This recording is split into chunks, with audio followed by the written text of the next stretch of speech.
Hello, my name is Brendan, and welcome back to Brendan's Film Reviews. Today, I will be reviewing The Mandalorian and Grogu. So, with all the information out of the way, let's just get right into this review. I'm going to start by saying that, and as you've seen from the title, this is a spoiler-free review. I won't spoil anything in this movie. I do want to preface that and say that before I go any further. So, before I go into the thoughts on the movie, I'm going to talk about the plot just a little bit. Just to give you an idea. Essentially, this movie takes place after the events of Season 3, and we see what the Mandalorian and Grogu have been up to since the events of Season 3. That's honestly all I can really say without going into bigger details. So I'm going to start by talking about my feelings on The Mandalorian as a series because I think it's important to go into that first. The Mandalorian was a great series when it first came out. I loved Season 1. I thought it was a really well done series that introduces a really cool character into the Star Wars universe. Season 2, I wasn't as big a fan of. Not that it was particularly bad, but a lot of the episodes to me specifically felt very similar. So I wasn't as big a fan of it, but I still enjoyed a majority of Season 2, and I thought it was a good season. I have not yet seen Season 3, so I can't really talk about my thoughts on Season 3, but I can tell you that I think this movie does a great job of kind of not having you do your homework, as essentially you don't really need to see Season 3 or really need to know what happens in Season 3 to understand this movie. They do a really good job of explaining where these characters are at the start of the movie, and I think it's really good that you don't have to watch these seasons if you don't want to. I think you have to at least watch one of them, but all you have to do is really just watch one season, and you know all you need to know. As long as you know the relationship between the Mandalorian and Grogu, I don't think you really need to watch anything else if you don't want to. So I think that's well done. Now, my biggest concern with this movie, as they turned this movie from obviously a TV show to a movie. And I was a bit concerned for a couple reasons. The big one was the budget, because the budget between a show and a movie is definitely much more different, as the budget for a movie is much higher. And also, a movie and a show are very, very different. So I can comfortably say, though, that from a budget perspective, this movie does look like a movie. It doesn't feel like it doesn't look like a TV show. It looks like a movie, and the budget's definitely there. However, the unfortunate part is it doesn't feel like a movie, which was one of my biggest concerns, as this movie does not feel like a movie whatsoever. It feels like another episode of The Mandalorian and Grogu. You could definitely see when each episode would begin, which episode would end, and what would happen in each episode. It doesn't justify why this is a movie. And that's really frustrating, because when I was going into this movie, I was expecting potentially maybe a conclusion to this kind of era of Star Wars or this character and all this stuff.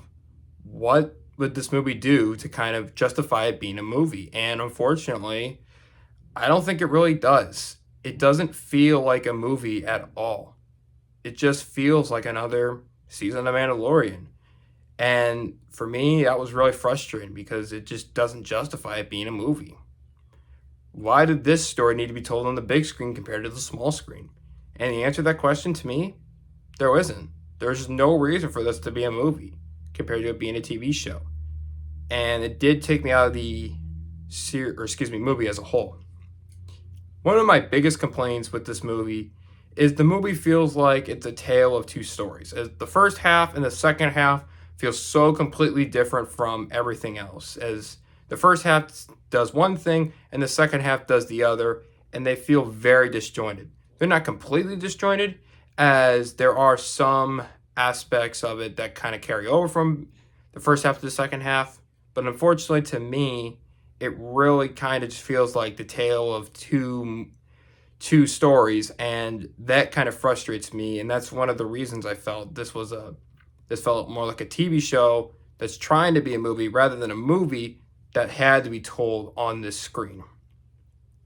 However, I didn't have a good time with it. I did enjoy this movie. I really enjoyed Grogu as a whole. I think he was really fun in the movie. There's a good 15, 20 minutes of this movie that is just dedicated to Grogu, and that might be my favorite scenes in the whole movie. I thought it was really fun. I think there's a lot of entertaining stuff here, and I definitely wasn't bored with this movie at all. And moving into some of the other characters, one of the biggest characters in this movie for me was Rada the Hutt. When he's first introduced, it was kind of off-putting because he kind of speaks English, which is weird because I'm so used to the Hutts not speaking English.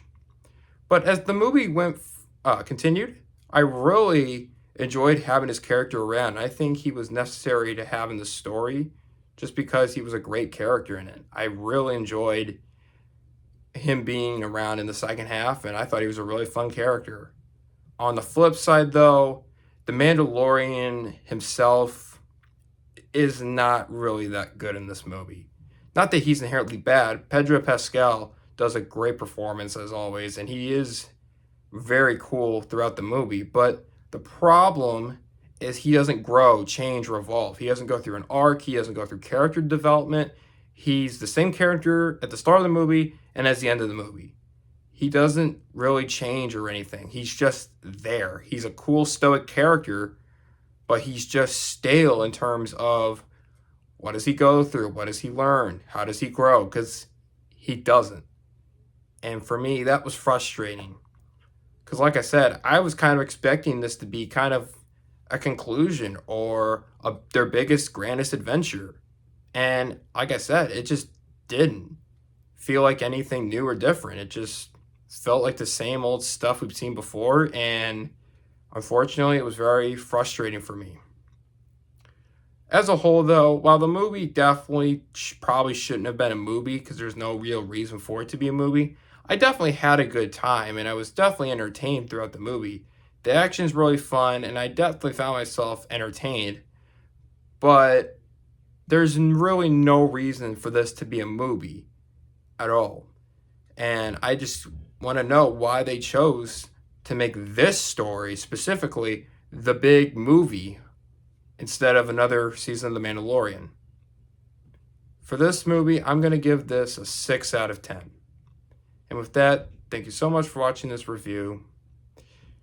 I will see you in the next review. Take care.